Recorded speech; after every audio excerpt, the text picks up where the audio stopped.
हाँ आ रहा हूँ, मरेगा साला आज मेरे हाथों।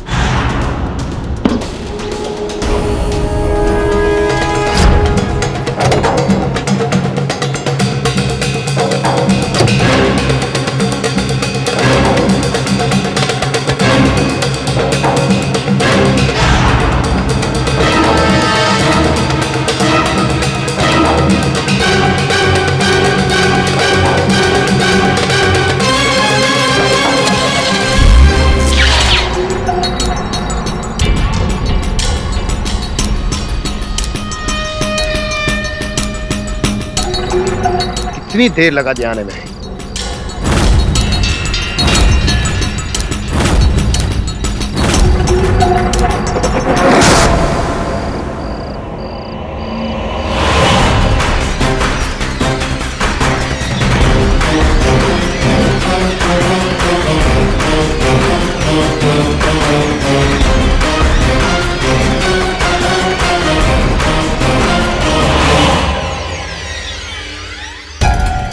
बड़े जल्दी आ गए तुम। चल माल निकाल। ये क्या मजाक है?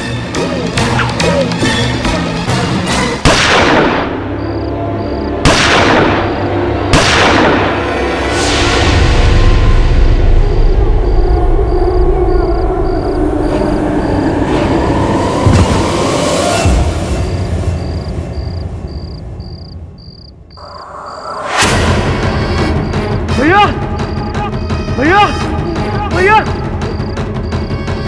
ये क्या हो गया भैया?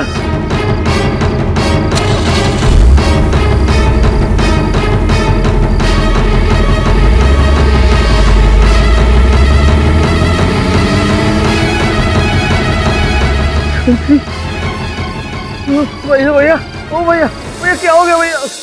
आप इस तरह सच्चाई को कैसे झुठला सकते हैं मिस्टर तिवारी? यहाँ इस रिकॉर्ड में जिन जिन विक्टिम्स के नाम दर्ज हैं, मैंने उन सबसे बात की है और उनका कहना है कि उनको एक पैसा कमीशन नहीं मिला। तो क्या मैं झूठ बोल रहा हूँ? सारे पैसे अपनी जेब में डालूंगा। हमें क्या पता, हमने सुना है कि नोएडा में आपने 100 एकड़ जमीन खरीदी है। मिस्टर आचार्य, तुम इस तरह मुझ पर नीचे इल्जाम नहीं लगा सकते। आप इतना गुस्सा क्यों हो रहे हैं मिस्टर तिवारी? मैं तो सिर्फ आपसे सवाल पूछ रहा हूँ और आप हमारी जनता को इतने जवाबदेही तो हैं। गलत सवाल है तुम्हारा। मुझ जैसे व्यस्त मंत्री को अपने चैनल में बुलाकर उसका अपमान करना तुम्हें बहुत भारी पड़ेगा मिस्टर आचार्य। यही है वो कमीना मिस्टर पाठक जिसने मेरे हस्बैंड को फंसाया है। Please mister Tiwari, behave yourself. आप कैमरा के सामने हैं, पूरी जनता आपको देख रही है। सौरभ ने आज तक किसी को थप्पड़ भी नहीं मारा, तो वो किसी का खून कैसे कर सकते हैं?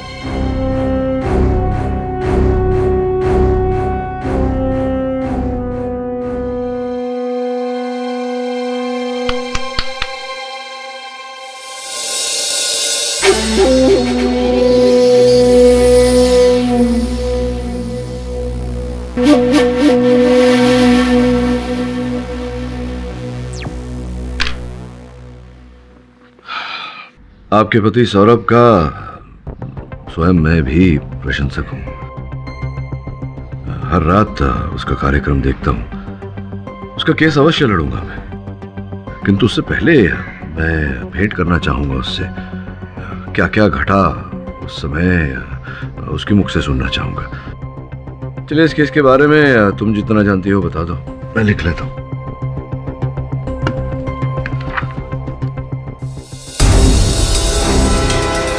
कलम कहाँ चली गई मेरी? यही तो रखी थी।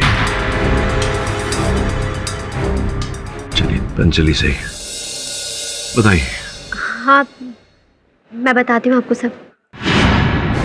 मिस्टर पाठक, मैं राजेश चक्रधर से सिर्फ वहां मिलने गया था, पर जैसे ही मैंने अपनी गाड़ी पार्क करी और मैं उसके पास पहुंचा, वो मर चुका था।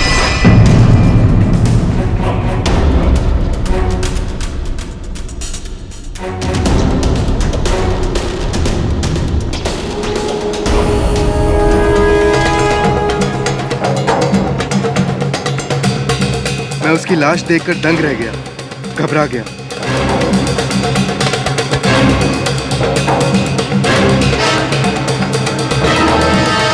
और फिर वहां से अपनी गाड़ी में घर चला गया।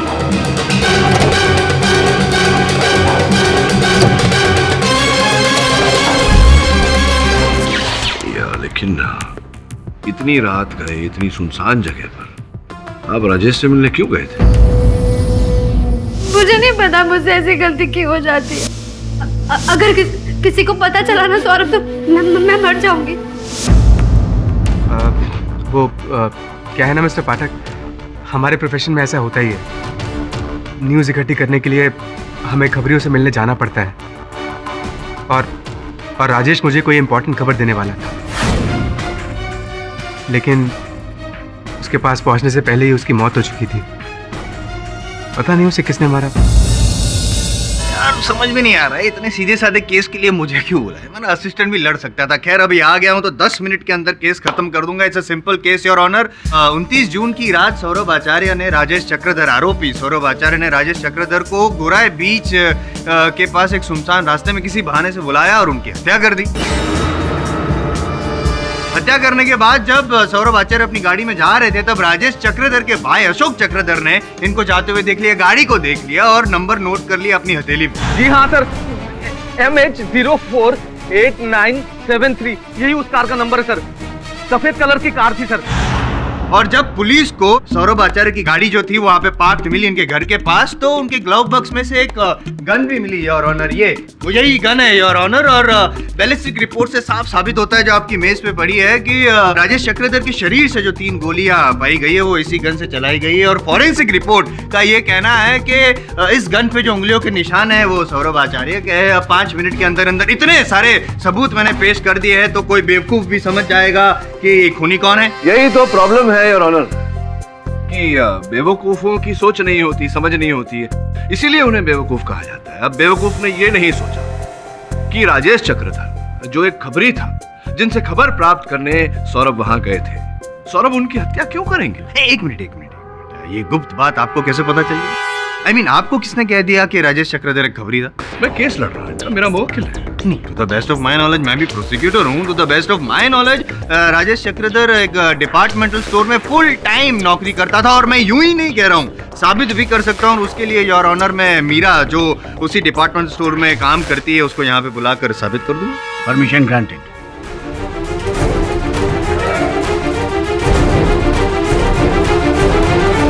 मीरा जी, आप राजेश जी के बारे में जितना भी जानती हैं, जो भी जानती हैं, प्लीज जज साहब को बताइए। योर ऑनर, मैं और राजेश गोरेगांव ईस्ट के शॉप एंड कैफे में साथ में काम करते थे।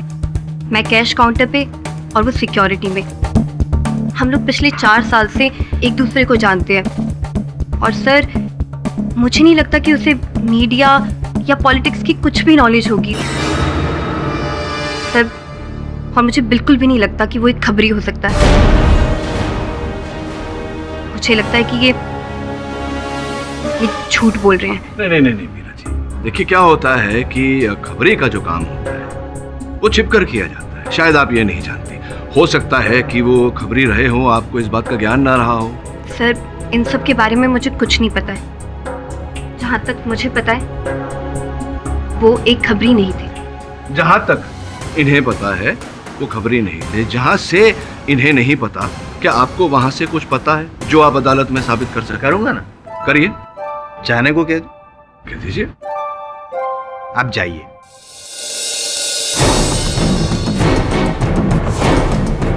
जाइए।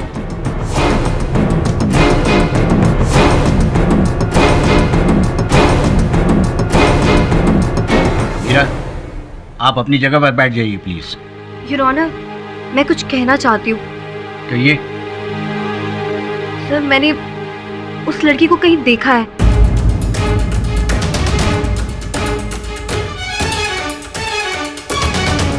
आप वही है ना जो पिछले हफ्ते हमारे स्टोर में आई थी ना, और मेंबरशिप फॉर्म भी फिल किया था आपने? नहीं तो मीरा जी, इसमें विशेष बात क्या है? आपके स्टोर में तो कई लोग आते होंगे, वो भी आई होंगी। कोई विशेष बात हो तो बताइए हमें। नहीं सर, मुझे याद आया कि मैंने इनकी पेमेंट रिसीव की थी उस दिन। तो और इनके चले जाने के बाद राजेश मेरे पास आया था। बिल बना दीजिए।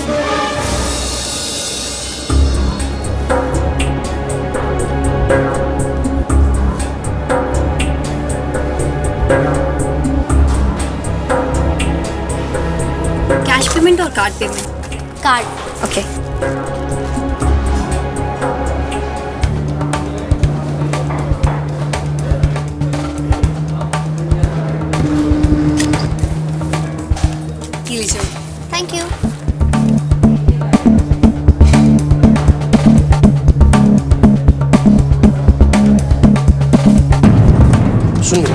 हाँ बोलो। वो जो भी मरून ड्रेस में लेडी शॉपिंग करके गई ना, उसने कार्ड पेमेंट किया या कैश पेमेंट किया? कार्ड से। क्यों? कुछ नहीं, उसने मेंबरशिप फॉर्म भरा है? हाँ। देना जरा मुझे।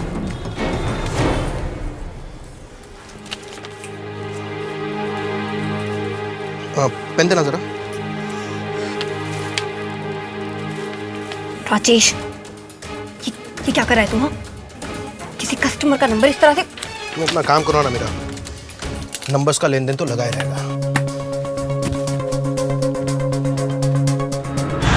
जी हाँ, मैं लास्ट वीक गई थी शॉपिंग कैफे। वहाँ मैंने मेंबरशिप का फॉर्म भी भरा था, पर मुझे ठीक से याद नहीं है कि वहाँ काउंटर पर जो लड़की थी वो मीरा ही है। नहीं यार, वो जो लड़की थी काउंटर पर मीरा, उन्होंने अभी अभी कथन दिया अदालत में कि आपके मेंबरशिप फॉर्म पर से आपका टेलीफोन नंबर लिया था राजेश ने। मैं इसलिए पूछ रहा हूँ जायसवाल साहब, इस तरह से घूरिए मत। सुंदर लड़की है, अक्सर होता है कैफे में जब लड़कियां जाती हैं, लड़के नंबर लेकर लड़कियों को फोन करते हैं। क्या आपको किया था राजेश ने फोन? नहीं, मेरे पास ऐसा कोई कॉल नहीं आया था। क्यों? वैसे मैंने उस दिन फॉर्म पर अपने हस्बैंड का नंबर लिखा था, क्योंकि मैं अपना नंबर चेंज कर रही थी। योर ऑनर पाठक साहब, सौरभ आचार्य को राजेश ने सिर्फ फोन ही नहीं किया था, बट ऑफिस में मिलने भी गया था।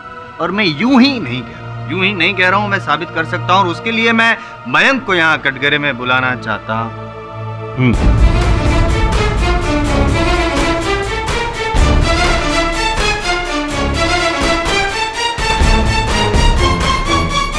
मयंक जी, बताइए कि आपने राजेश को ऑफिस में कब देखा?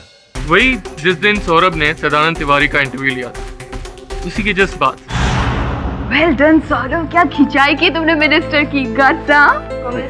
Thank you. तो तुम लोगों को क्या आज पता लगा? आज तक ये कितने लोगों की पोल खोल चुका है? Thank you boss.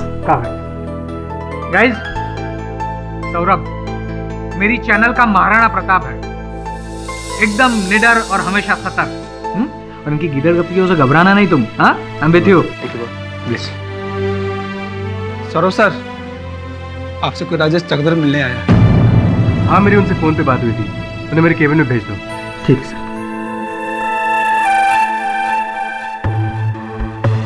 वो सरोज सर का केबिन वहाँ पर। ठीक है।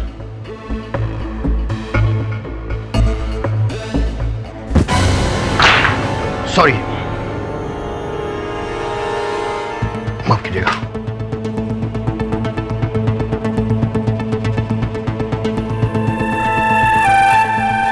उसके बाद राजेश चक्रधर सीधा सौरभ के कैबिन में चला गया, और उन दोनों के बीच में क्या बातें हुई आई डोंट नो, पर वो डेफिनेटली खबरी नहीं था यार, कोई और था। उतना तो मैं 100% कह सकता हूँ।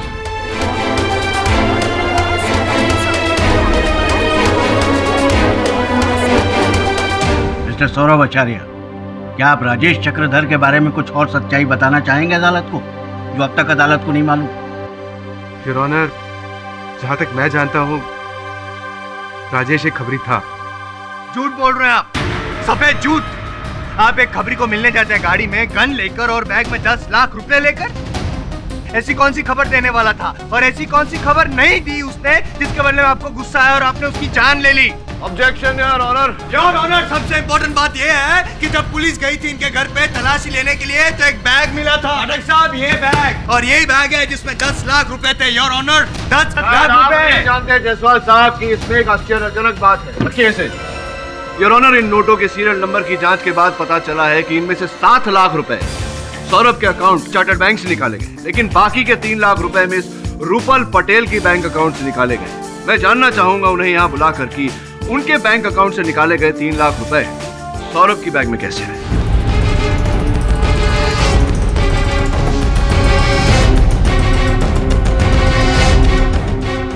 ये 3 लाख रुपए आपने अपने बैंक से निकाले थे, क्या ये सही है? जी सर। ये बताइए कि आपके बैंक से निकले हुए रुपए सौरभ जी के पास कैसे पहुंचे और क्यों पहुंचे? एक्चुअली सौरभ ने मुझसे ये पैसे उधार लिए थे, और सेम डे 29 जून को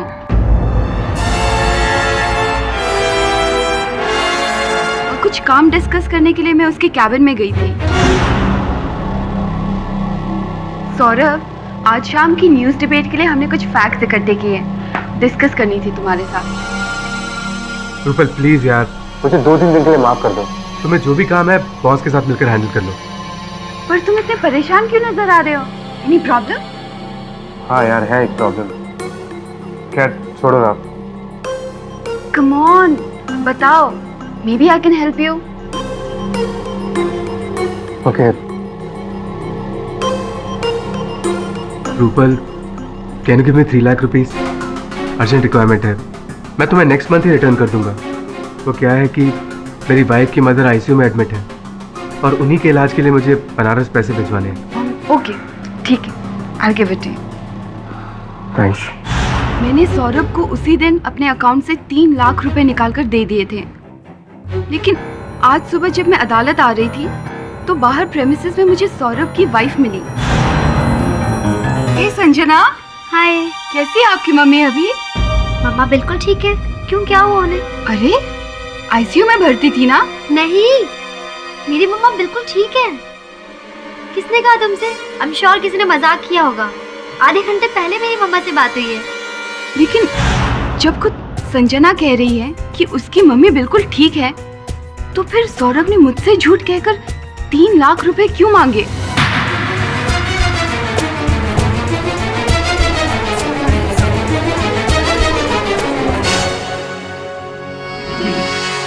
पाठक साहब, चिंता हो रही है आपकी। क्या है, आप तो सच का नगाड़ा बजाने की कोशिश कर रहे हैं, लेकिन आपके क्लाइंट ने झूठ का फटाफट ढोल बजा दिया। बैंड बज गई आपके केस की। घंटी बज गई Jaswant sahab. Live to fight another day. ये अदालत कल तक के लिए मुलतवी की जाती है।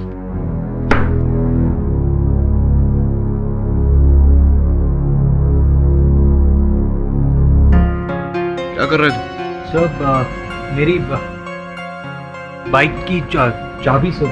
कमाल है, कभी पेन गुम हो जाती है, कभी बाइक की चाबी। पता नहीं कहाँ गायब हो गई। पाठक जी। जी। आपका चेक। अरे नहीं, इसकी क्या जरूरत थी, केस तो अभी भी। फर्स्ट हियरिंग की फीस। Thank you.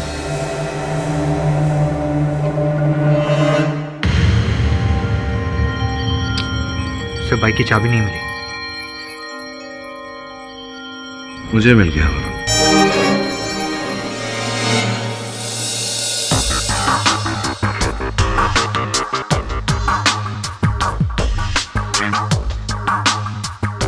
क्या वो सर, संजना जी ने कम पैसों का चेक बनाया? नहीं, पैसे तो ठीक दिए हैं, साथ ही साथ एक संकेत भी दिया है। हाँ, तो इस डायरी में मेरी जो लिखावट है और इस चेक के लिफाफे पर जो लिखावट है संजना जी की, वो उसी स्याही से लिखी गई है, उसी कलम से जो स्याही का उपयोग मैं करता हूँ, सेंटेड फ्लोरिड इंक। सर और आपका पेन तो ऑफिस से गायब हो गया था। हाँ, इसका मतलब ये होता है कि वो कलम संजना जी ने गायब की थी।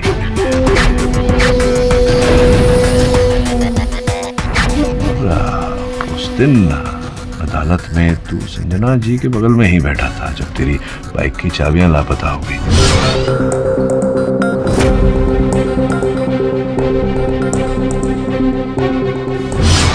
हाँ सर, मेरे बगल में बैठी। इसका मतलब एक काम कर, इसके पीछे चक्कर क्या है ये पता लगाने के लिए तुझे संजना के घर जाना पड़ेगा एक बार। मुझे लगता है कहीं ना कहीं ये सौरभ की झूठ से जुड़ा हुआ है। मैं खुद हैरान हूँ, मुझे नहीं पता राजेश ने मीरा से मेरा नंबर क्यों लिया। क्या काम होगा उसे मुझसे? और मुझे नहीं लगता कि राजेश ने सौरभ को कोई कॉल किया, क्योंकि अगर ऐसा कोई फ़ोन उनके पास आया होता तो वो मुझे ज़रूर बताते, पर सौरभ ने मुझसे ऐसा कोई जिक्र नहीं किया। मैं कह रही हूँ ना, ये सारी प्लानिंग उस मिनिस्टर की है। आप बिल्कुल टेंशन मत लीजिए, सच जो भी है बहुत जल्दी सामने आ जाएगा। अब संजना जी, आपके घर में शक्कर और चाय पत्ती तो होगी? Of course. If you don't mind, क्या मुझे चाय मिल सकती है? श्योर।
क्लेप्टोमेनिया, चोरी करने की बीमारी।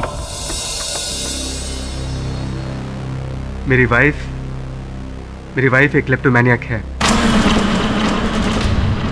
उसे छोटी मोटी चीजें चोरी करने की आदत है, लेकिन ये सब वो लालच के लिए नहीं करती है।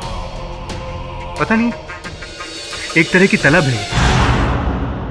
सौरभ, तुम्हारी पसंद की खीर बनाएंगे।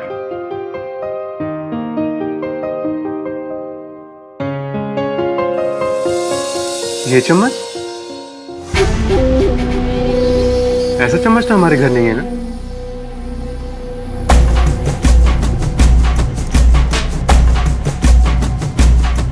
उस रात जब हम डिनर करने गए थे क्लासिक होटल में, वहां देखा था मैंने ये चम्मच।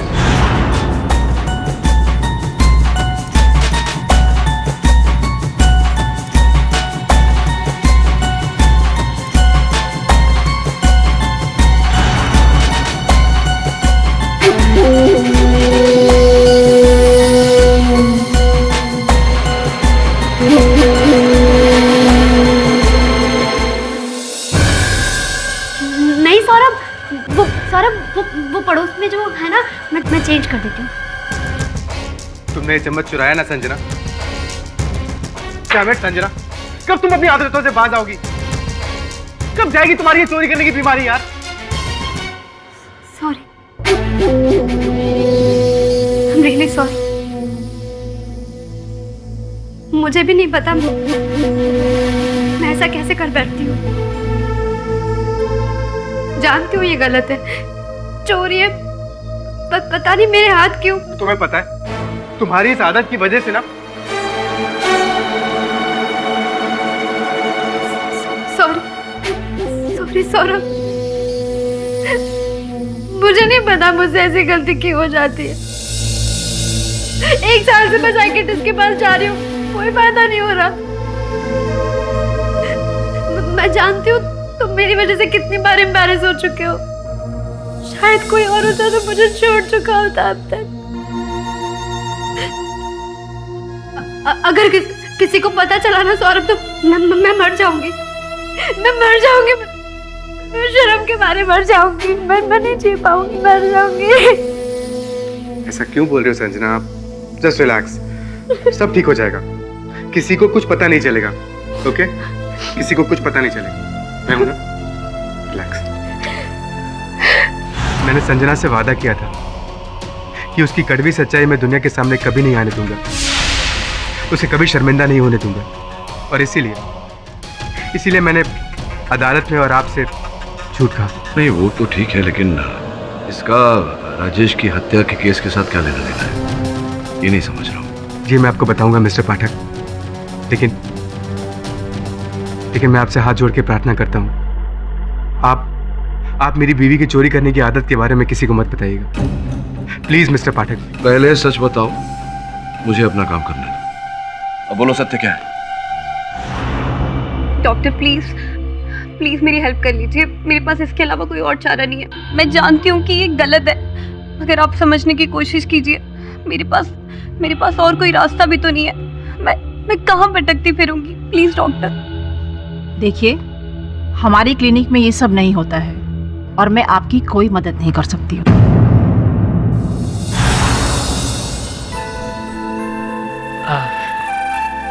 Sorry if I'm disturbing you. Not at all. Have a seat, please. Thank you, sir. Tell me.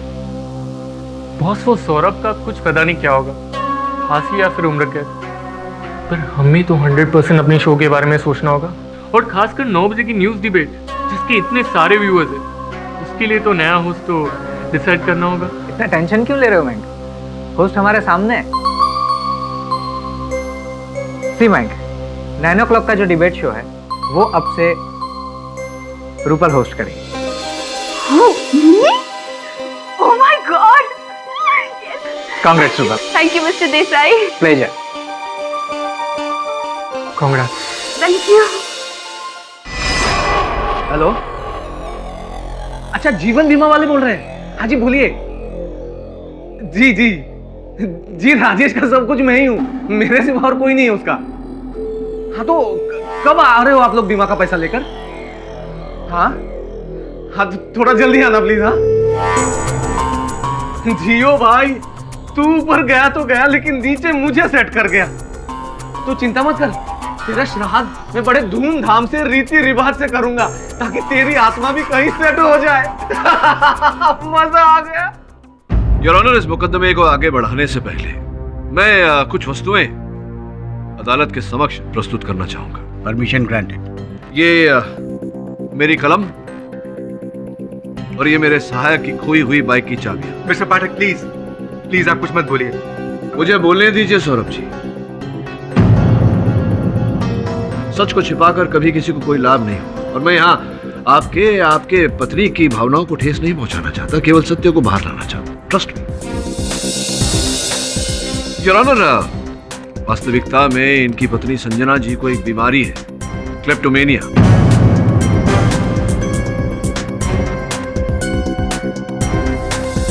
उन्हें वस्तुएं चुराना तो नहीं कह सकते योर ऑनर, उठाने की बीमारी है अपना समझकर। और योर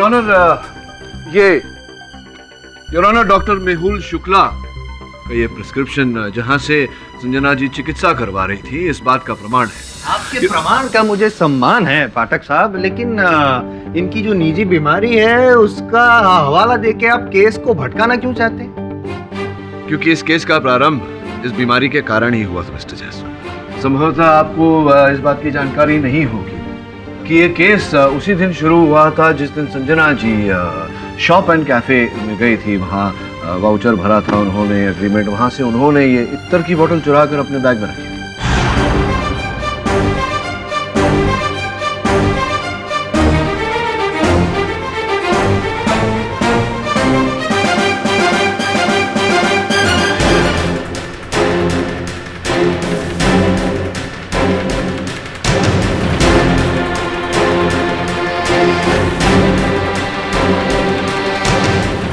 और संजना जी की ये चोरी राजेश चक्रधर ने पकड़ ली, जो उस समय सुरक्षा कक्ष में ड्यूटी पर था।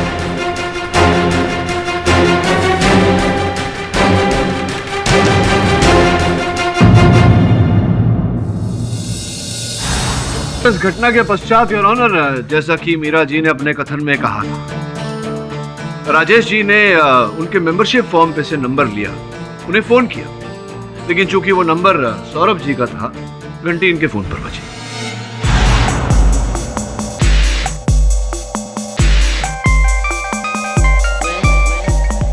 हेलो, कैसे हैं सर जी आप? मिलना था आपसे। कौन हो तुम? क्या काम है? काम तो आपका है सर, मेरा नहीं है। मेरा काम? अरे एक बार सर आप मिल तो लो, कुछ इंटरेस्टिंग चीज दिखानी आपको। अरे सर ज्यादा सोचिए मत, अगर मुझसे नहीं मिलेंगे ना तो बहुत पछताओगे। बस ये समझो सर, लाइफ स्टिंग ऑपरेशन। जल्दी बताइए कहाँ मिलूं? Meet me in the office. इसके बाद राजेश सौरभ से मिलने इनके ऑफिस पहुंचा। बाय गॉड, बहुत बड़ा फैन हूँ आपका मैं, रोज टीवी पे देखता हूँ। क्या बोलते हैं आप, बड़ा मजा आता है सर। बोलो, क्या स्टिंग ऑपरेशन दिखाना चाहते हो? लेकिन एक बात का याद रखना, अक्सर हमारे पास लोग नकली टेप्स लेकर आ जाते हैं पैसे कमाने के चक्कर में, सो बी केयरफुल। नकली कुछ नहीं है, सब कुछ असली है, लेकिन बैठकर दिखाऊंगा तो बड़ा अच्छा लगेगा। Have a seat. आपके लैपटॉप में सीडी चलता है? जी हाँ। ये जरा चलाइए। लेकिन क्या है इसमें? अरे सर सब कुछ बता दूंगा तो देखने में क्या मजा आएगा, आप खुद ही देख लीजिए। Live sting operation.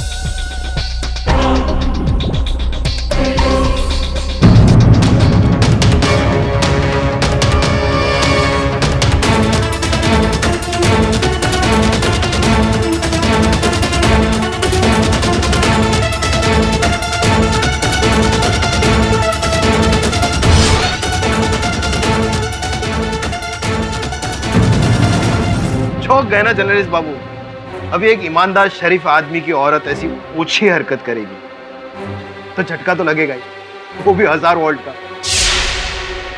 अरे खैर छोड़िए, इन सब चीजों से मुझे क्या लेना देना, आपसे ज्यादा नहीं लूंगा, क्योंकि आप एक होनहार रिपोर्टर है। तो सिर्फ 10 लाख।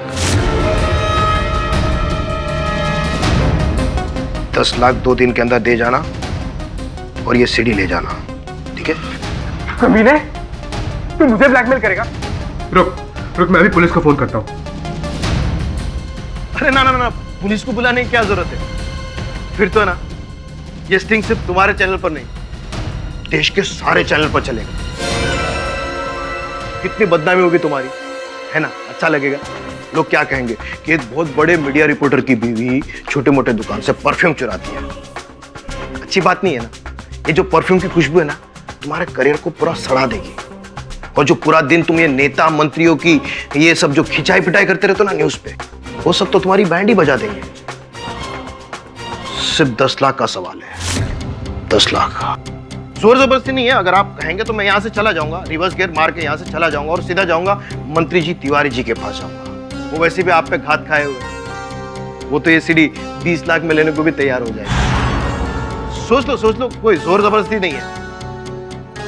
10 लाख या फिर करियर पे लात।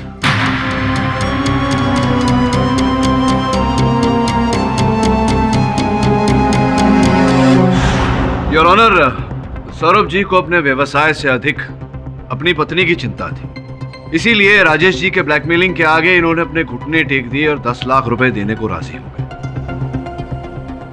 पैसे जोड़ने में इन्हें 3 लाख रुपए कम पड़ रहे थे, जो रकम इन्होंने रूपल जी से उधार ली।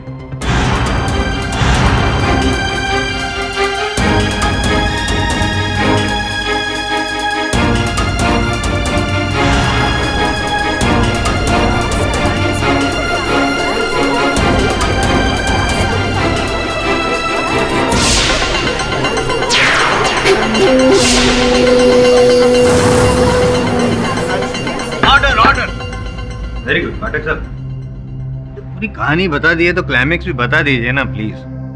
शायद आप थक गए होंगे, मैं बता देता हूँ। सीनियर है यहाँ।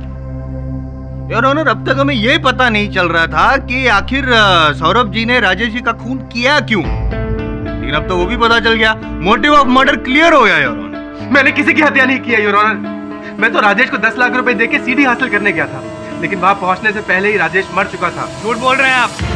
खून कुछ हुआ नहीं, खून आपने किया है। खूनी और कोई नहीं, आप ही है, क्योंकि आपकी गाड़ी के ग्लव बॉक्स से ही गन मिला है। I object your honour. Objection overruled. Your honour, किसी की गाड़ी से हत्या का औजार मिलने से कोई हत्यारा प्रमाणित नहीं हो जाता। अच्छा, तो पाठक साहब, आपका ये जो क्लाइंट है वो अगर फिरौती की रकम देने गया था तो अपनी गाड़ी में गन लेके क्यों घूम रहा था, वो भी मर्डर वेपन, क्यों? वो मैं आपको बताता हूँ योर ऑनर। वो गन मैंने अपनी प्रोटेक्शन के लिए रखी थी, क्योंकि एक इंटरव्यू के बाद मुझे धमकी भरे कॉल्स आने लगे थे।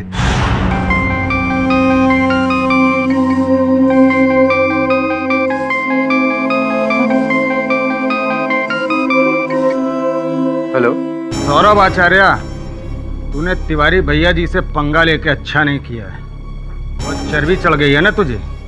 कौन बोल रहा है? वो जानकर तू क्या करेगा? बस इतना जान ले, तूने जो भैया जी को अपमानित किया है उसकी कीमत चुकानी होगी तुझे, वो भी सूद समेत तुझसे बदला लेंगे। अरे मेरी बात तो सुनो। और सिर्फ एक बार नहीं, 2-3 बार मुझे वो धमकी भरे कॉल्स आए।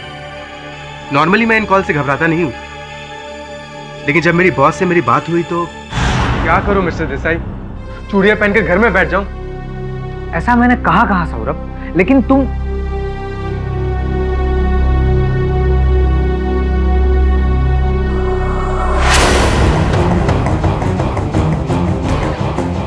Keep it with you.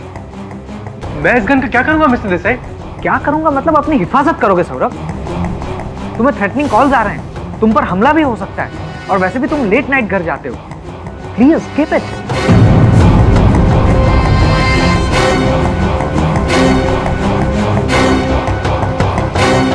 Thanks. और उसके बाद मैंने गन को कार के ग्लव बॉक्स में रख दिया, क्योंकि मैं जानता था कि घर के अंदर और ऑफिस के अंदर मुझे कोई खतरा नहीं है। यहाँ पे खतरा है, पता है हमको। क्या आपने मतलब गन राजेश से जब मिलने गए तब गन आपने डैशबोर्ड यानी कि ग्लव बॉक्स में रखी थी, सही? जी। और उसके बाद आप गाड़ी से उतरकर चल के गए राजेश से मिलने के लिए। तो मेरे हाथ में गन नहीं थी, सिर्फ बैग मेरे हाथ में था। गन नहीं थी, बैग ही था ना? जी। चलो मान लेते हैं ना, आपकी बात मान लेते, कोई बात नहीं। लेकिन आप जब निकले तब आप गाड़ी तो आपने लॉक की होगी, वो रिमोट कंट्रोल आता है ना, चींचू चींचू।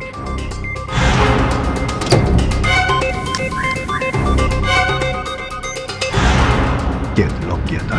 और जब आप गाड़ी लॉक करके चल के राजेश तक पहुंचे तो वो दूरी कितनी थी? तकरीबन 2-2.5 मिनट लगे थे मुझे वहां पहुंचने में। सही सही, परफेक्ट। और जब आप वहां तक पहुंचे राजेश तक, तब वो ऑलरेडी मरा हुआ था। जी हाँ। यहाँ पे आप गलत, खूनी सिर्फ आप ही, आपके अलावा कोई खून कर ही नहीं सकता है। योर ऑनर, लॉजिक वाली बात है कि अगर खूनी कोई और होता, जैसे कि ये कह रहे हैं, तो जब ये गाड़ी लॉक करके चल के जा रहे थे, राजेश तक पहुंच रहे थे, तो अगर खूनी कोई और होता तो वो खूनी इनके जाने के बाद गाड़ी तक पहुंचा होता, इनकी गाड़ी तक, शीशा या लॉक तोड़ा होता, ग्लव बॉक्स खोला होता, गन निकाली होती, और ये अगर राजेश तक पहुंचते उससे पहले खुद पहुंच गया होता, गोली चला दी होती, हत्या कर दी होती। लेकिन ऐसा हुआ नहीं था।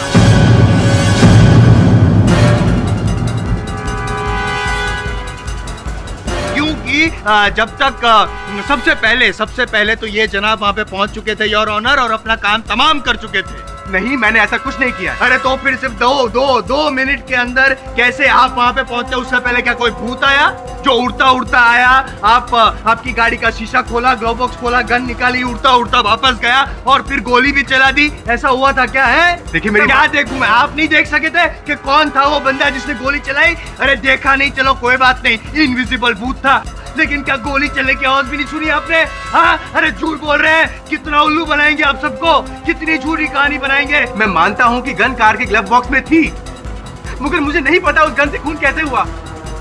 मुझे कुछ समझ में नहीं आ रहा है,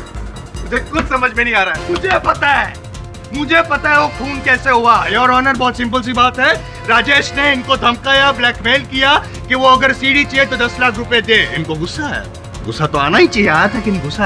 आया था नहीं आया था? चुप है, इसका मतलब कि गुस्सा आया था।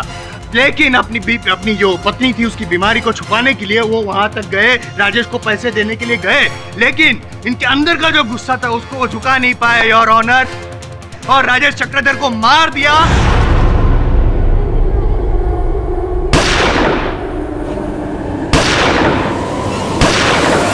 End of case. आप फैसला सुना दीजिए योर ऑनर।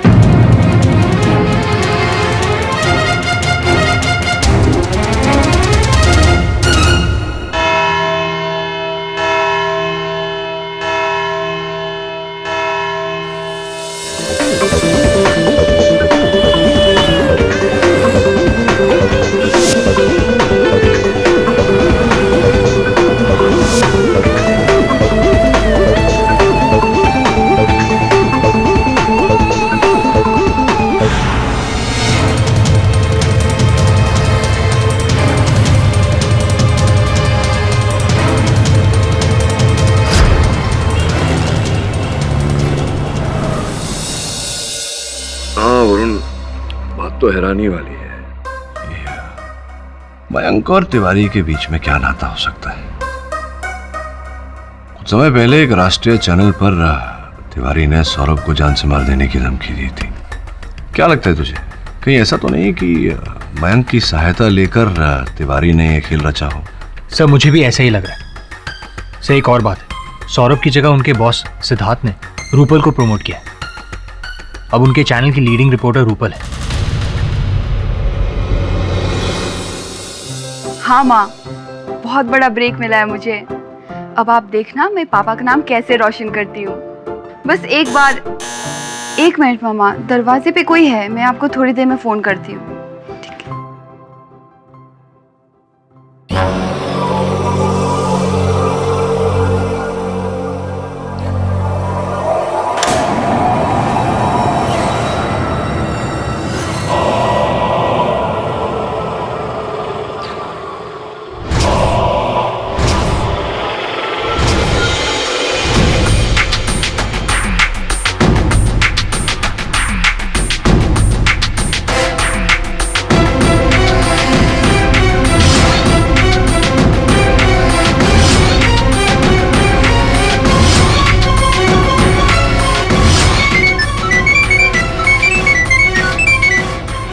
तोहफा मिला मेरा।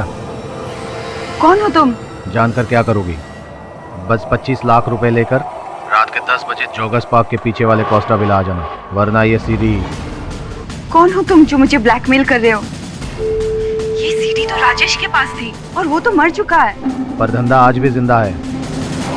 टाइम पे आ जाना पैसे लेकर, नहीं तो तुम्हारे गलत काम की ये सीडी सही हाथों तक पहुंच जाएगी। तो इसका मतलब ये हुआ कि सौरभ के इस कांड से, आरोप लगने से सबसे अधिक लाभ रूपल का हुआ है और रूपल ने तुरंत उसे 3 लाख रुपए भी उधार दे दिए थे। ये क्या चक्कर है, समझ में नहीं आ रहा है। एक हाथ पे रूपल, दूसरे हाथ पे तिवारी और मयंक। केस तो उलझता ही जा रहा है। खेल तो अब शुरू हुआ है, न्यू गेम। हेलो, एक बुरी खबर है। वो सीडी किसी और के हाथ लग गई है। एक नया ब्लैकमेलर।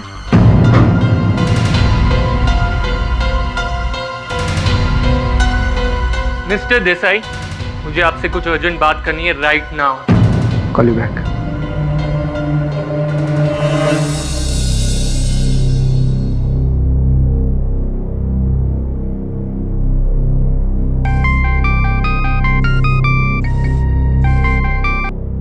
हेलो, कैसी हो मैडम? कौन?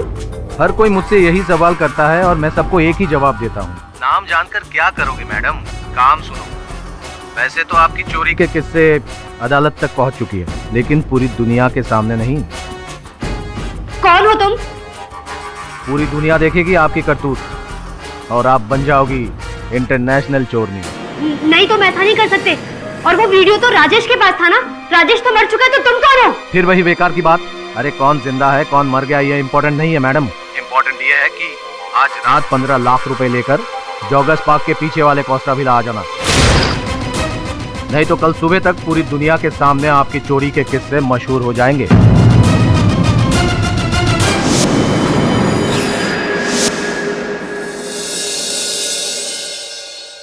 नया ब्लैकमेलर पीसीओ से फोन कर रहा था। कॉल ट्रेस हुआ क्या वरुण? जी हाँ सर।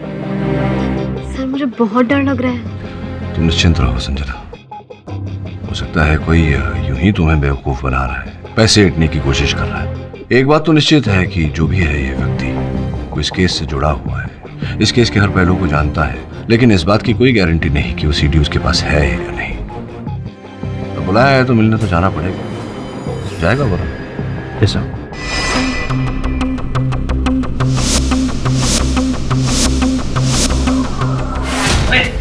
तेरी हिम्मत कैसे हुई इस घर पे कदम रखने की?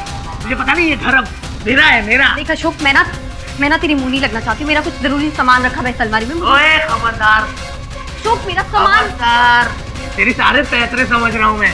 राजेश के बैंक के पेपर मारने आई है ना तू, ताकि सब कुछ तू हथिया सके। सामान रखा है मेरा वहाँ पे। ए चुप! खबरदार, अगर एक कदम भी आगे बढ़ाया, चल निकल निकल। और आज के बाद इस घर के आसपास नजर भी नहीं आना, नहीं तो टांग तोड़ के तेरे हाथ में दे दूंगा। चल।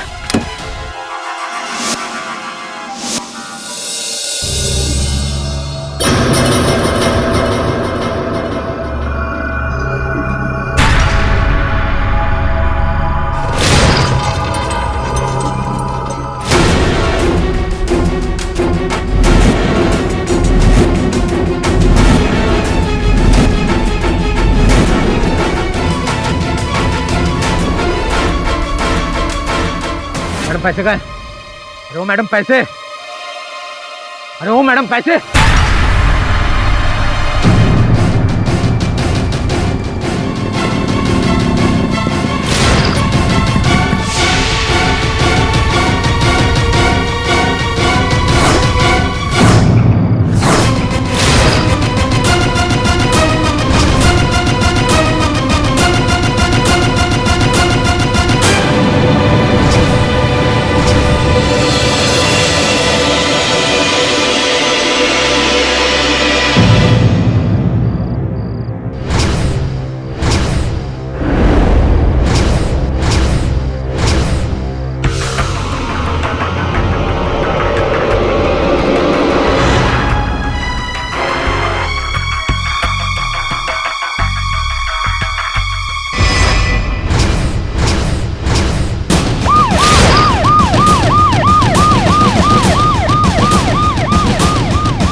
ये देखिए। एक मर्डर केस सॉल्व हुआ है नहीं, दूसरी लाश गिर गई। लेकिन इंस्पेक्टर यादव, ये तो तय हो गया कि सौरभ आचार्य कातिल नहीं है, कोई और है। ये वाइन शॉप की पर्ची मिली। Sunshine wine shop. हवलदार जी साहब। पता करो ये पर्ची किसकी है, किसने वहां से शराब खरीदी है। अरे यार, क्या हुआ वहाँ? एक्सक्यूज मी शेफाली, मैंने तुम्हें कितनी बार बोला है ऑफिस में मुझे मत फोन किया करो। अरे तुम जानती हो ना।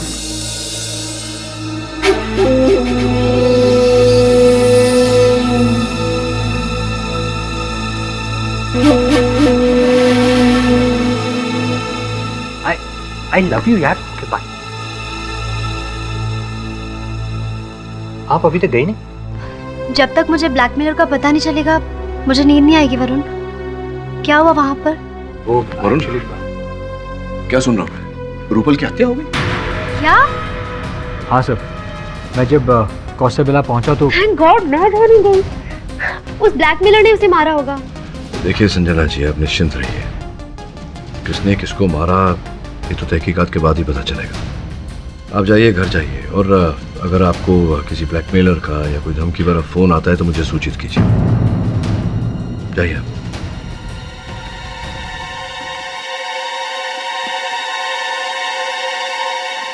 वरुण, क्या हुआ? क्या तू गया?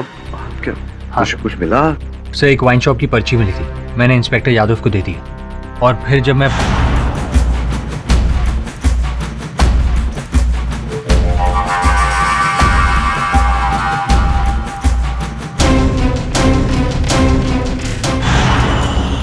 सब, मुझे तो लगता है कि रूपल का मर्डर करके कातिल या फिर ब्लैकमेलर जो भी था, वो मौकाए वारदात से जब भाग रहा था तब उसके हाथ से या जेब से वो सीडी गिर गई होगी। कहाँ है वो सीडी? दे मुझे। सर, मेरे बैग में।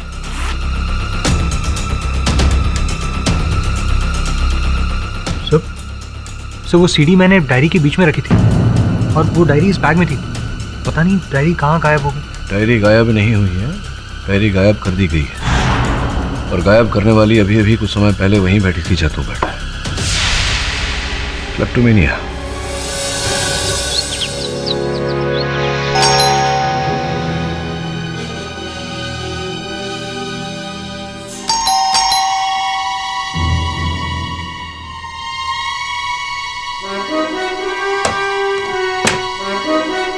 कौन? Good morning Sanjana ji. Sorry सुबह सुबह आपको डिस्टर्ब कर रहा हूँ। एक्चुअली देखिए, बुरा मत मानिए, कल रात आप केडी सर के ऑफिस आई थी। कहीं गलती से आप मेरी डायरी नहीं, आई मीन अनजाने में। यू सी, देखिए उस डायरी में ना एक बहुत इंपॉर्टेंट सीडी है। नहीं, मिस्टर पाठक के ऑफिस से मैंने कोई डायरी नहीं ली। Trust me. ओके।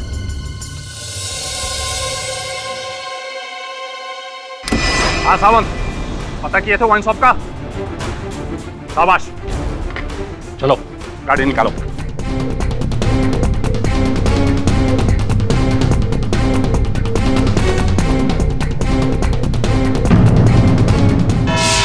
नहीं सर, माँ कसम, मैं हत्यारा नहीं हूँ।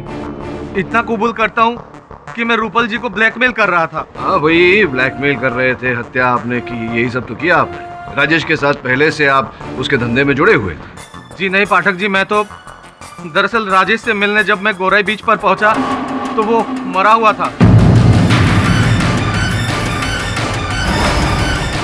और उसके जेब से मुझे कुछ सीडी भी मिली। मुझे पता था 15,000 रुपए कमाने वाला मेरा भाई राजेश अमीर लोगों को ब्लैकमेल करके खुद इतना अमीर बना।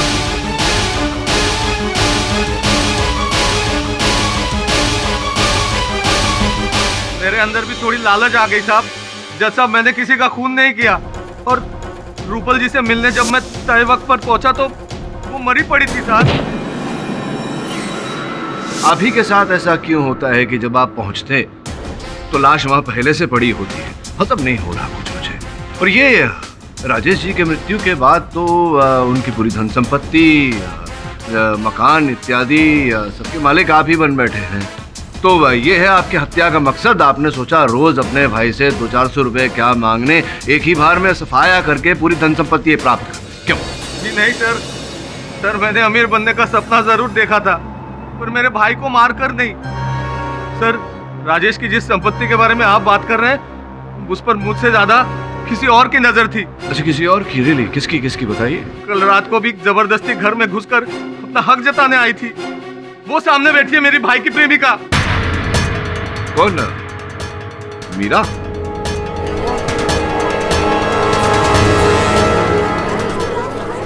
Order order. Your honour, Rajesh के घर में अपना कुछ सामान वापस लेने गई थी। कैसा सामान? वो एक बार मैं राजेश के घर उसके साथ गई थी तो मैं अपना हैंडबैग वहीं पे छोड़कर आ गई थी। कल मैं उसके घर के सामने से गुजर रही थी तो मैंने सोचा कि अपना हैंडबैग वापस लेकर के आ जाती हूँ। बस इतनी छोटी सी बात पर ये बेवड़ा इतना भड़क गया और इतना बड़ा बवाल मचा दिया इसने। सर मुझे लगता है ना कि राजेश का खून इसी ने किया है, ताकि राजेश की सारी प्रॉपर्टी का अकेला हिस्सेदार बन जाएगी। अब जानती है मीरा जी, मेरे सहायक वरुण के द्वारा ऐसी जानकारी मुझे प्राप्त हुई है जिसके कारण एक नया उद्देश्य सामने आया है राजेश जी की हत्या का। आप किस सच्चाई की बात कर रहे हैं mister Pathak? Your honour, Meera ji कुछ समय पहले ही एक डॉक्टर के पास गई थी। डॉक्टर के पास गई थी? नहीं, डॉक्टर विमला अवस्थी। ऑनर, इस केस में डॉक्टर का क्या लेना देना? जायसवाल साहब, लेना देना ये है कि डॉक्टर विमला अवस्थी एक गायनाकोलॉजिस्ट है। मीरा जी उनके पास गर्भपात कराने गई थी। तो हुआ ये कि आप डॉक्टर विमला अवस्थी के पास, जो एक गायनाकोलॉजिस्ट हैं, उनके पास गई गर्भपात कराने, जिसका ये अर्थ होता है कि आपके पेट में बच्चा था। आपके अपने कथन के अनुसार आपके और राजेश के बड़े नजदीकी संबंध थे, तो स्पष्ट रूप से जो बच्चा आपके पेट में था वो राजेश का ही होगा संभवतः। और जब आपने राजेश से ये बात कही और विवाह करने का दबाव डाला तो प्राय जैसे होता है राजेश ने इनकार कर दिया होगा। नहीं कर सकता इस वक्त शादी में। तुम इस बच्चे का क्या करूं राजेश? गिरा दो। गिराऊंगी, सिर्फ तुम्हारे पाप को नहीं, इस बच्चे के बाप को भी। लेकिन मैंने राजेश का खून नहीं किया है। मैं मानता हूँ आपकी बात को मीरा जी, और पाठक साहब प्लीज आप मेरी बात मान लीजिए ना कि राजेश की जो हत्या हुई है वो सौरभ की गन से ही हुई है। मानते हैं ना आप मेरी बात? जहाँ तक योर ऑनर मीरा का पहुँचना नामुमकिन है, तो साफ है बात कि राजेश चक्रधर का खून सिर्फ और सिर्फ सौरभ आचार्य ने ही किया है। योर ऑनर, अभियोग पक्ष महोदय का बस चले तो ये रूपल जी की हत्या भी मेरे मुवक्किल के सर मढ़ दे। इनके पास कोई तथ्य नहीं है ये साबित करने का कि जेल में से सलाखों के पीछे से मेरे मुवक्किल अचानक मिस्टर इंडिया बनकर ओझल हो गए और रूपल की हत्या करने के पश्चात पुनः वापस लॉकअप में लौट आए। मैं मानता हूँ ना आपकी बात, मैं मानता हूँ रूपल का खून किसी और ने किया है, किसी और मकसद से किया है, और वो क्या है वो अभी साबित करूँ। लेकिन योर ऑनर, उसके लिए मुझे अशोक चक्रधर को यहाँ कटघरे में एक बार फिर बुलाना हो। अशोक चक्रधर जी, आपने ये तो बता दिया अदालत में कि आप रूपल जी को ब्लैकमेल कर रहे थे, लेकिन ये नहीं बताया आपने कि क्यों ब्लैकमेल। खैर आपकी गलती नहीं है, शायद पाठक साहब आपने पूछा नहीं कि कोई बात नहीं, मैं पूछ लूँ। बताइए क्यों ब्लैकमेल कर रहे थे आप रूपल जी को? वो सर एक्चुअली राजेश भाई की जेब से मुझे जो सीडी मिली थी उसमें रूपल जी का एक वीडियो था। बंद कमरे की ऐसी तस्वीरें जिसके बारे में बताते हुए मुझे शर्म आ रही है सर। पर ये जो है ना सौरभ आचार्य, ये आपको इसके बारे में डिटेल में बता सकते हैं सर। क्यों? वो क्यों बता सकते हैं? क्योंकि उस सीडी में रूपल जी के साथ कोई और नहीं बल्कि यही थे। क्या नाम इल्जाम लगा रहे हो तुम मुझ पर? मैं और रूपल के साथ, वो भी बंद कमरे में? अब सर मैंने वीडियो में जो देखा सर वही बोल रहा हूँ, एकदम एडल्ट सीन।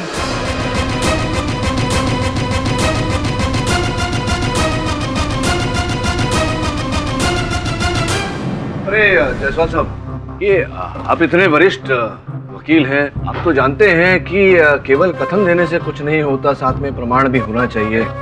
ये आपने पूछा नहीं अपने गवाह से कि वो सीडी कहाँ है? कोई बात नहीं, मैं पूछ लेता हूँ, कहाँ है वो सीडी? सर वो सीडी एक्चुअली खो गई सर। खो गई? सर रूपल जी का लाश देखकर जैसे ही मैं हक्का वक्का वहां से भागा तो वो रास्ते में कहीं मेरे पॉकेट से गिर गई सर।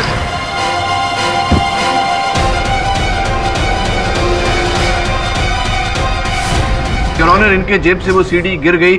अब जब तक वो सीडी मिल नहीं जाती, इस बात का प्रमाण नहीं मिल जाता कि ये जो कह रहे हैं वो सच है, तब तक इनकी बात को सच नहीं माना जा सकता। अशोक झूठ क्यों बोलेगा पाठक साहब? कोई कारण नहीं है इल्जाम लगाने का सौरभ आचार्य पे, योर ऑनर। पर ये जो बातचीत हो रही है उसमें असली कारण जो है खून का, वो सामने आ गया। असली मकसद, द मोटिव ऑफ मर्डर। अब तक तो हमको ऐसा लगता था कि राजेश चक्रधर ने इनकी पत्नी को चोरी करते हुए देख लिया था, वो परफ्यूम की बोतल स्टोर से, इसलिए ब्लैकमेल कर रहे थे। लेकिन हकीकत वो नहीं है योर ऑनर।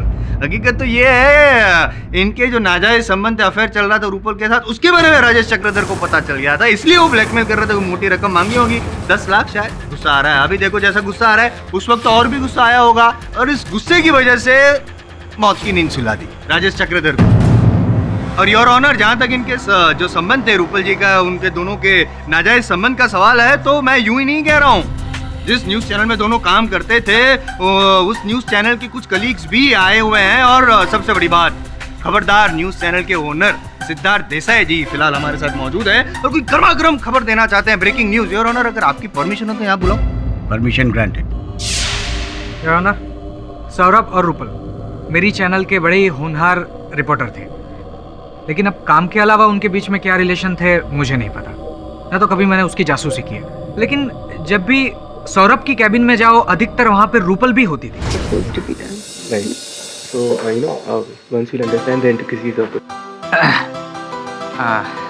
मैंने आप लोगों को ज़्यादा डिस्टर्ब तो नहीं किया? नहीं बॉस। एनीवेज, इतनी रात हो गई, आप लोगों को घर नहीं जाना क्या? जाएंगे बॉस, लेकिन काम खत्म होने के बाद। ओके, ठीक है। रात रात भर वो लोग चैनल में रुकते भी थे, लेकिन क्या काम करते थे मुझे नहीं पता। मिस्टर देसाई, आप मेरे बारे में ऐसी बात कर रहे हैं? मेरा और रूपल का सिर्फ और सिर्फ प्रोफेशनल रिलेशन था।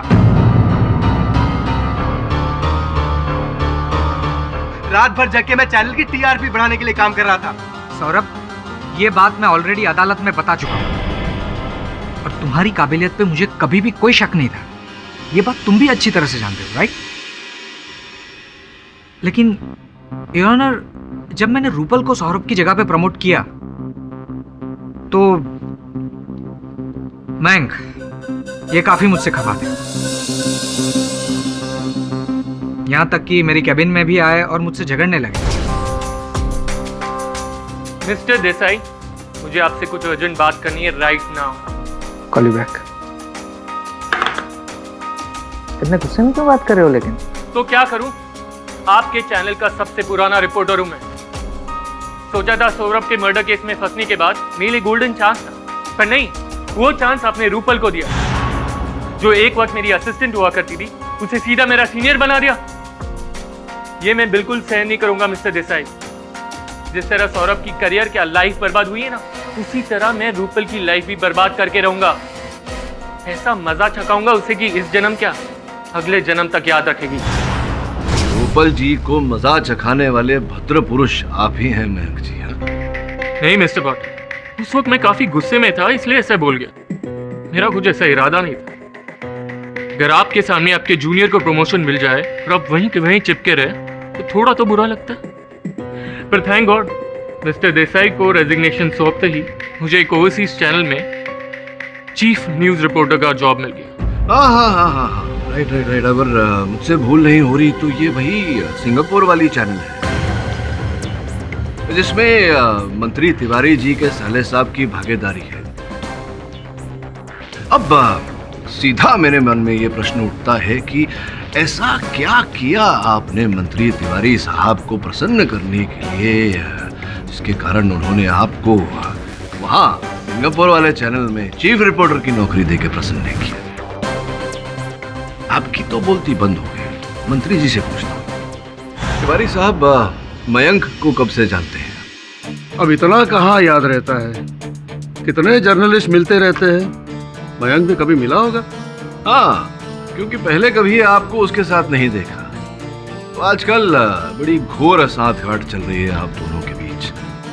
मेरे सहायक ने आप दोनों को आपकी गाड़ी में एक साथ देखा, और आपने अपने साले साहब के चैनल में बड़ा ऊंचा पद दिलाया है मयंक को। तो क्या क्या कारण है, क्यों इतने दयालु बन रहे हैं आप मयंक पर? इस केस का इससे क्या लेना देना है? ये क्या वाहियात सवाल है जज साहब? नहीं, बिल्कुल उचित प्रश्न किया है मैंने तिवारी जी। योर ऑनर, पिछले महीने ही एक राष्ट्रीय चैनल पर तिवारी साहब ने सौरभ आचार्य से प्रतिशोध लेने की बात की। उसके 2 दिन बाद ही राजेश की हत्या हो गई। तो पूरी तरह से संभव है योर ऑनर कि यह पूरी योजना तिवारी साहब ने रची हो, मयंक की सहायता लेकर। मयंक से पहले सौरभ जी के बारे में पूरी जानकारी प्राप्त की हो और फिर एक षड्यंत्र के तहत इनकी गाड़ी से गन निकालकर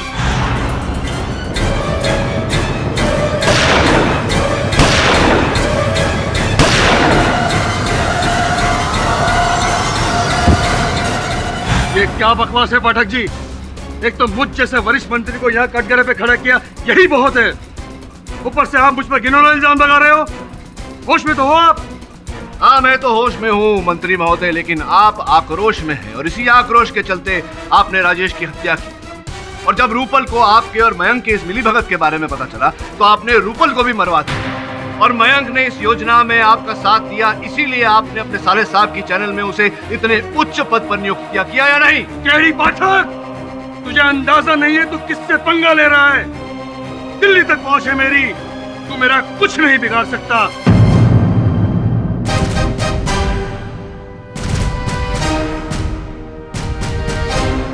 ये जो मुझ पर इल्जाम लगा रहा है ना, तुझे तेरी औकात दिखा कर ही रहूंगा मैं। तेरा वकालतनामा रद्द नहीं करवा दिया तो मेरा नाम भी सदानंद तिवारी नहीं। योर ऑनर, मिस्टर तिवारी, आप प्लीज शांत हो जाइए।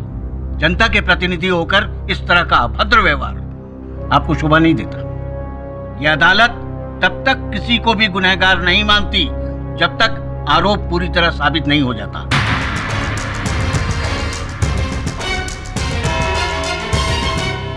यह अदालत 2 दिनों के लिए मुलतवी की जाती है। The court is adjourned.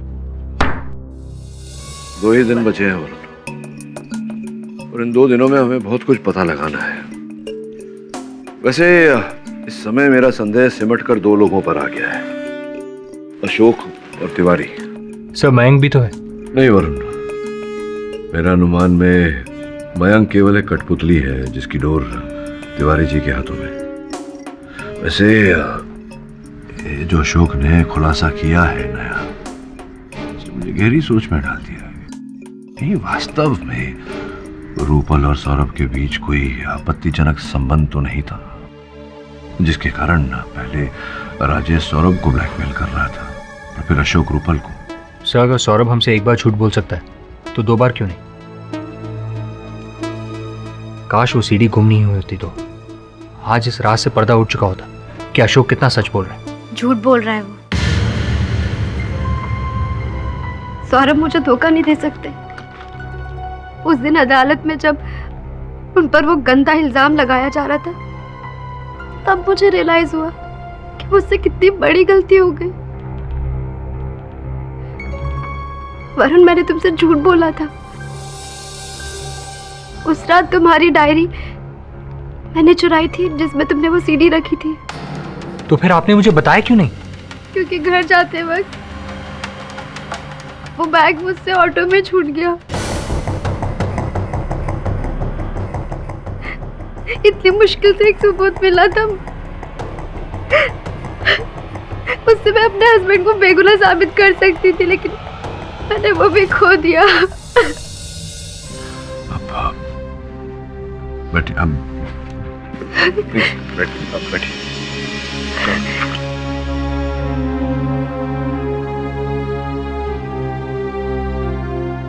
आज मेरी चोरी की आदत की वजह से मैंने एक अहम सबूत खो दिया। लानत है मुझे अपने आप पर। ये लीजिए, आज तक मैंने जो भी चुराया है वो सब लाई हूँ। ये सब आप पुलिस पे दे दीजिए और मुझे जो भी सजा मिलेगी उसके लिए मैं तैयार हूँ।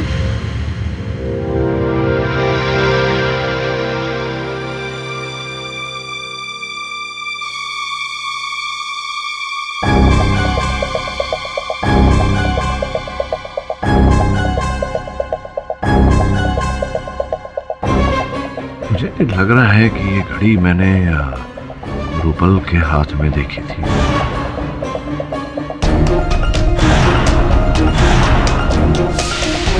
रूपल की घड़ी है, देखी। सेकंड हियरिंग के वक्त मैं रूपल के पास बैठी थी और मैंने उसके बैग से ये वॉच निकाल ली थी।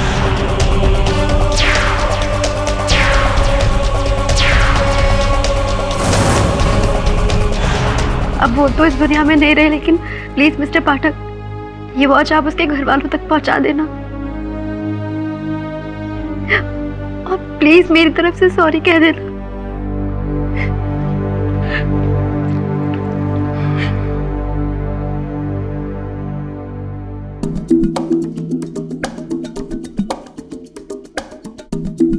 और इस घड़ी के पीछे एस लिखा हुआ है। अगर एस फॉर सौरभ है तब तो इस घड़ी के सीरियल नंबर से पता लगा कि ये कौन सी दुकान से बिकी थी और इसे किसने खरीदी थी। जी सर। नहीं मिस्टर पाठक, मैं और रूपल सिर्फ एक प्रोफेशनल कलीग थे। हाँ, लेकिन जब उसे मालूम पड़ा कि मैं खबरदार न्यूज़ चैनल छोड़कर एक नया न्यूज़ चैनल ज्वाइन करने वाला हूँ, तो वो मेरे साथ ज़्यादा टाइम स्पेंड करने लगी, क्योंकि वो मुझसे मीडिया की बारीकियाँ सीखना चाहती थी। वो जानती थी कि मुझसे ज़्यादा और कोई भी इस फील्ड में इतना एक्सपीरियंस नहीं है। लेकिन क्यों छोड़ रहे थे आप खबरदार न्यूज़ चैनल? सर, एक्चुअली एक राइवल चैनल ने मुझे डबल पैकेज और अपनी कंपनी में पार्टनरशिप ऑफर की थी। अब आप ही बताइए, इतना ल्यूक्रेटिव ऑफर मैं कैसे छोड़ सकता था? काम तो आपने दिलवा दिया तिवारी जी, पर अब ज्वाइन कैसे करूँ? वो केडी पाठक ने कोर्ट से ऑर्डर लेकर मेरे बाहर जाने पर रोक लगा दी। अब जब तक इस केस का फैसला नहीं हो जाता, मैं सिंगापुर नहीं जा सकता। जाएगा बच्चा, तो जरूर जाएगा सिंगापुर। पर ये केडी पाठक तेरा कुछ नहीं बिगाड़ सकता। उसकी तो मैंने कानून मंत्री से शिकायत कर दी है। लाइसेंस जब्त होके ही रहेगा उसका। सजा उसी को मिलेगी जिसे हम चाहेंगे, और सजा भी ऐसी वैसी नहीं, सजाए मौत।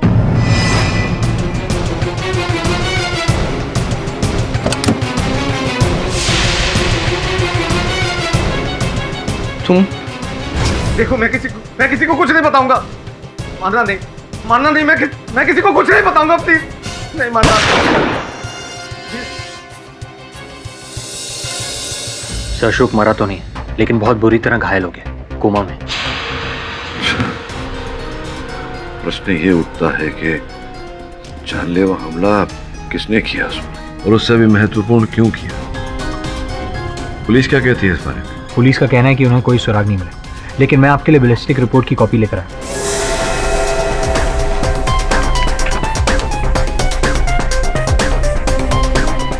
Glock 23 RTF-1।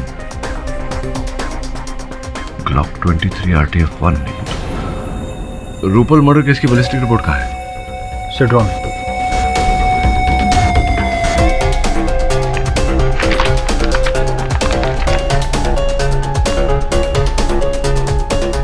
Glock 23 RTF-1। तुम्हें पूरा विश्वास है कि वो कागजात तुम्हारे घर पर ही? हाँ मिस्टर पाठक, जहाँ तक मुझे याद है मैंने उन पेपर्स को बेडरूम के ड्रॉर में ही रखा था।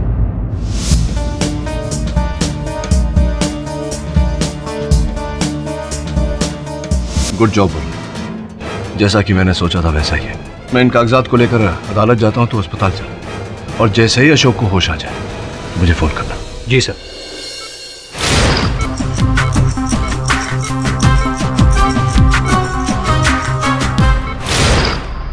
मेरे हाथ में कुछ बैलिस्टिक रिपोर्ट्स हैं। प्रथम रिपोर्ट उन गोलियों की है जिनके कारण रूपल की हत्या हुई। इस रिपोर्ट से स्पष्ट होता है कि वो गोलियां ग्लॉक 23 RTF-1 नामक बंदूक से चलाई गई थी।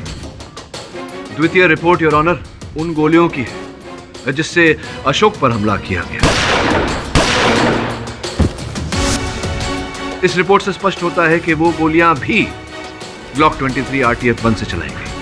तृतीय रिपोर्ट योर ऑनर उन गोलियों की जिससे राजेश को मारा गया। फर्क केवल इतना है योर ऑनर कि वो बंदूक ब्लॉक 23 RTF-1 का नया प्रतिरूप है, ब्लॉक 23 RTF-2। पाठक साहब, क्या नॉलेज है आपके पास गन की? क्या बात करूं? बात करिए ना, क्यों नहीं, बात तो करिए? आप अभी फिलहाल उसकी बात मत कीजिए। क्या लगा रखा है? RTF, BTF, रेंज 1, रेंज 2, नया पुराना, क्या है योर ऑनर? Time waste. ये सब गन का नॉलेज यहाँ पे अदालत में देखिए क्या साबित करना चाहते हैं? क्या रिश्ता क्या है? ये रिश्ता आपको तब समझ में आता ना जब आप 10 मिनट प्रतीक्षा करते। लेकिन मैंने कहा ना आपसे, जरा समय दीजिए अपने कार्य को, तो हो सकता है सफलता प्राप्त हो। योर ऑनर, इसे और स्पष्ट करने के लिए और प्रमाणित करने के लिए मैं खबरदार न्यूज चैनल के कर्ता धर्ता सिद्धार्थ जी को कटघरे में बुलाने की अनुमति चाहता हूँ। अनुमति।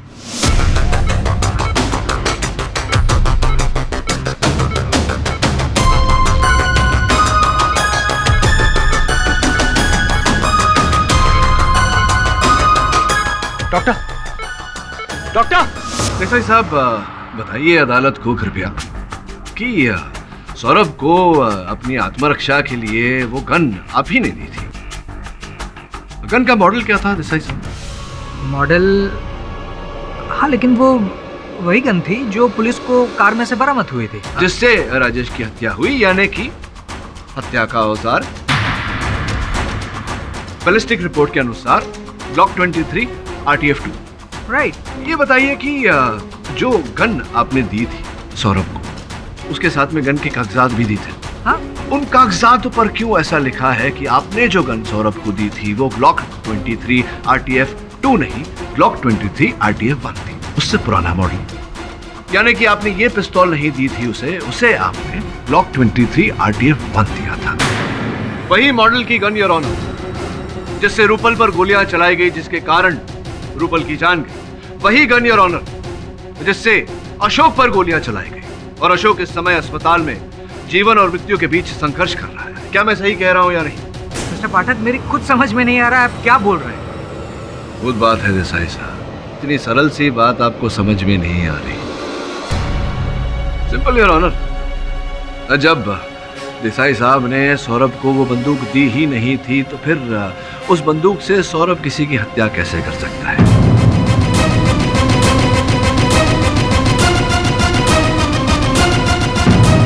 प्रश्न यहाँ ये उठता है कि उस बंदूक से हत्या किसने की और उस बंदूक को कब बदला गया?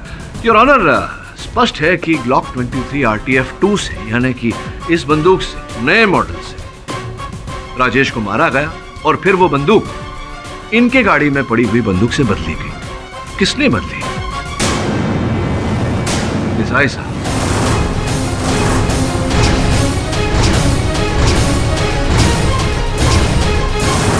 मेरी जानकारी के अनुसार ये दोनों पिस्टल्स के मालिक आप थे।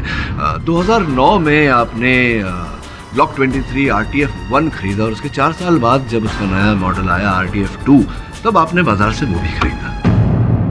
कमाल है मिस्टर पाठक, क्या गन का नया मॉडल खरीदना कोई गुनाह है क्या? नहीं, लेकिन बंदूकें खरीद कर लोगों की हत्या करना ये तो दंडनीय अपराध है देसाई साहब। Mister Pathak, do you have any idea?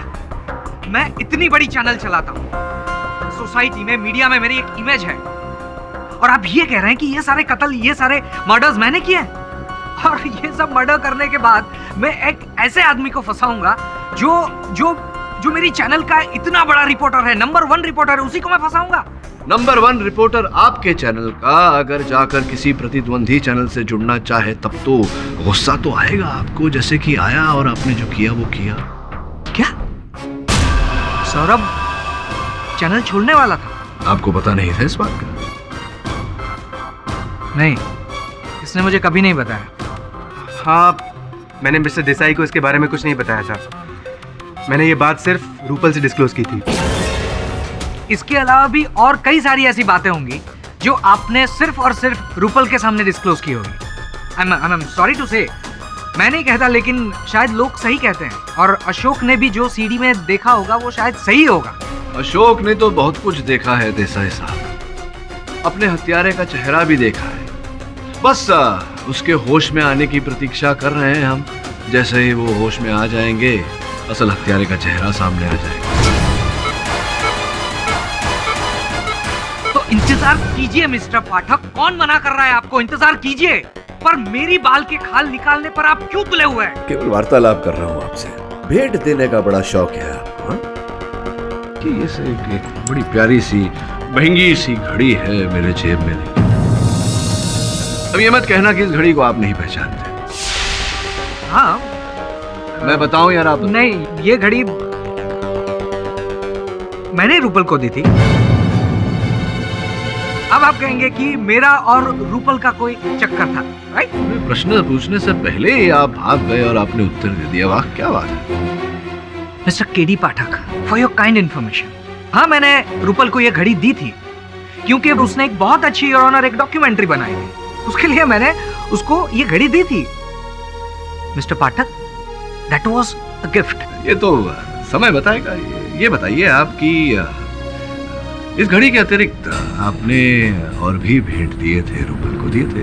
Police ने रूपल के घर से ऐसी कई वस्तुएं बरामद की हैं, कीमती नेकलेस, हीरो से जड़े अंगूठी इत्यादि इत्यादि। और तहकीकात करने पर पुलिस ने यह पता लगाया है कि आप ही ने उनके दाम भरे और आप ही ने भेंट स्वरूप दिए थे उन्हें। Mister Pathak, stop it please. Your honour, मैं शादीशुदा इंसान हूं। अब मिस्टर पाठक इस तरह से मेरे कैरेक्टर पे पॉइंट आउट कैसे कर सकते हैं? और अशोक ने भी जो सीडी देखी उसमें सौरभ और रूपल एक साथ। देसाई साहब, वो जो सीडी थी जो अशोक ने देखी थी, वास्तव में उस पर रूपल और सौरभ नहीं, रूपल और आप थे।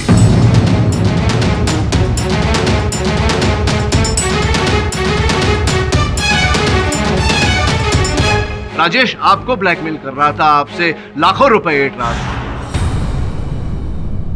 ओह, सिद्धार्थ बाबू आ गए, क्या बात है। चल अब जल्दी से सीढ़ी निकाल। अरे नहीं सिद्धार्थ बाबू, इतनी जल्दी कैसे दे सकता हूँ? वो सीढ़ी तो मेरे लिए सोने के अंडे देने वाली मुर्गी है। लेकिन तू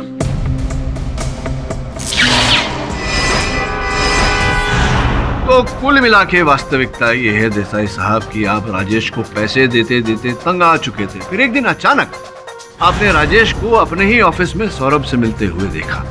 आप समझ गए कि राजेश सौरभ को भी ब्लैकमेल कर रहा है। तभी आपके मन में ये योजना उत्पन्न हुई। इसी कारण से आपने वो गन सौरभ को दी, इनकी आत्मसुरक्षा के लिए नहीं, बल्कि अपनी योजना को, अपनी साजिश को अंजाम देने के लिए। कमाल है मिस्टर पाठक। आई मीन, कैसी योजना? आप जो भी बोल रहे हैं ना, आपको उसे प्रूव करना पड़ेगा। You need to prove it. साबित कीजिए। नहीं, साबित मैं नहीं करूंगा, साबित तो अशोक करेगा होश में आते ही। सॉरी टू डिस्टर्ब यू पाठक साहब, ऐसा योर ऑनर किसी के बारे में बोलना नहीं चाहिए, लेकिन अगर अशोक को वहाँ पे कुछ हो गया, मतलब वो मर गया, तो आपकी जो थियरी है वो भी, आई होप यू अंडरस्टैंड। मैं योर ऑनर, मेरे सहायक का फोन है, लग रहा है कि वो होश में आ गया होगा अशोक, अगर आपकी अनुमति हो तो। धन्यवाद। हाँ वरुण बोल। सब बैड न्यूज़ है, अशोक की डेथ हो गई। सर, मुझसे कुछ भी इंफॉर्मेशन नहीं निकाल पाए।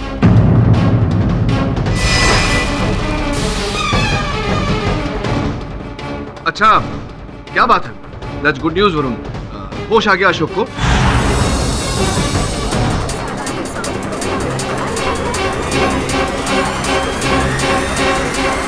होश में आते कुछ बोल पाया? स्टेटमेंट दिया उसने, कथन दिया अपना? सर?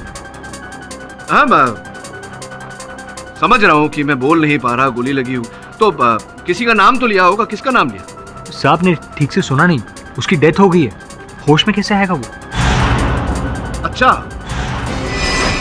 इंस्पेक्टर साहब से कहो उसका कथन रिकॉर्ड करके तुरंत अदालत में आ जाए। हाँ तो देसाई साहब, सुलझ गई सारी उलझन। अब जैसा कि आपने कहा था, थोड़ी प्रतीक्षा कर लेते हैं। ज्यादा दूर तो है नहीं अस्पताल, इंस्पेक्टर साहब आते ही होंगे, या थोड़ा बहुत समय अदालत का बचाना चाहेंगे। क्या करना चाहेंगे? राजेश और रूपल दोनों का मर्डर मैंने किया है।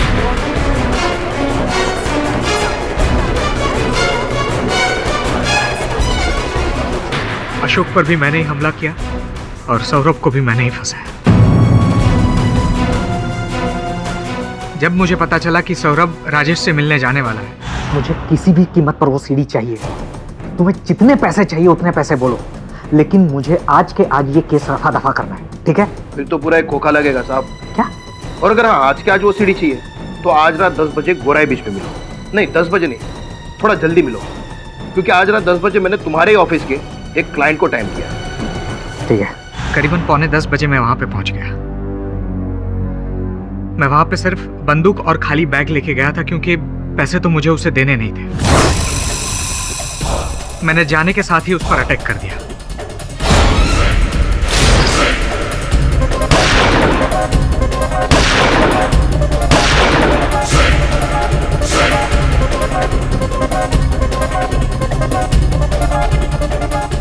उसको मारने के बाद सीढ़ी ढूंढने के लिए मैंने उसकी जेब की तलाशी ली, लेकिन तभी मैंने एक गाड़ी की आवाज़ सुनी।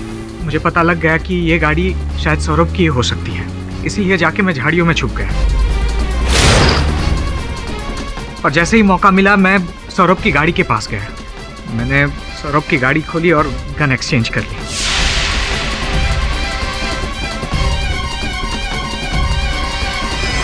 सब कुछ मैं जैसा चाह रहा था वैसे ही हो रहा था। एक तीर से मैंने 2 शिकार कर दिए थे। जो आदमी मुझे ब्लैकमेल कर रहा था मैंने उसको भी मार डाला था, और सौरभ, हालांकि सौरभ ने मुझे बताया नहीं था कि वो चैनल छोड़ के जाने वाला है, लेकिन मुझे पता लग गया था, इसलिए मैंने उसे भी फंसा दिया। सब कुछ मेरे प्लान के हिसाब से हो रहा था जज साहब, लेकिन तभी उस रूपल का फोन आया। एक बुरी खबर है, वो सीडी किसी और के हाथ लग गई है, एक नया ब्लैकमेलर। रूपल को मैंने बहुत समझाया। अशोक ने जहां पर हमें बुलाया था मैं वहां पे रूपल को लेके गया। नया ब्लैकमेलर है अभी, लेकिन मुझे किसी से कोई सीक्रेट्स नहीं छुपानी। मतलब हमारे अफेयर के बारे में तुम्हारी बीवी का क्या रिएक्शन होगा उसे मुझे कोई लेना देना नहीं है। तुझे तब समझ में नहीं आया जब तुझे प्रमोशन दिया था। मुझे कोई लेना देना नहीं। सुन मेरी बात, अगर मेरी बीवी को पता लग गया ना तो तुझे कहीं के नहीं छोड़ूंगा मैं। मुझे कहीं का नहीं छोड़ेगा, मैं तुझे कहीं का नहीं छोड़ूंगी।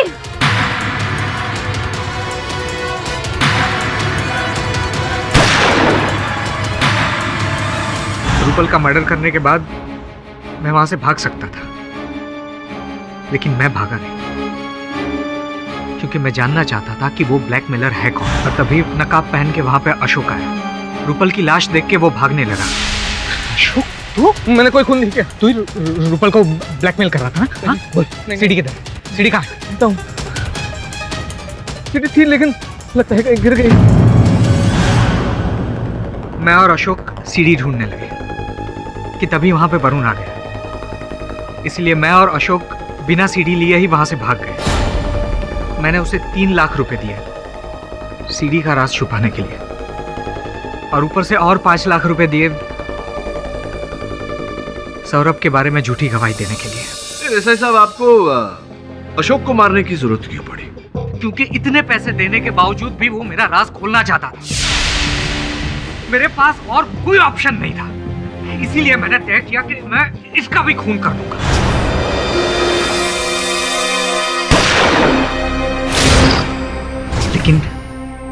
लेकिन वो बच गया। दुर्भाग्यवश योर ऑनर, अशोक बचा नहीं, मर चुका है।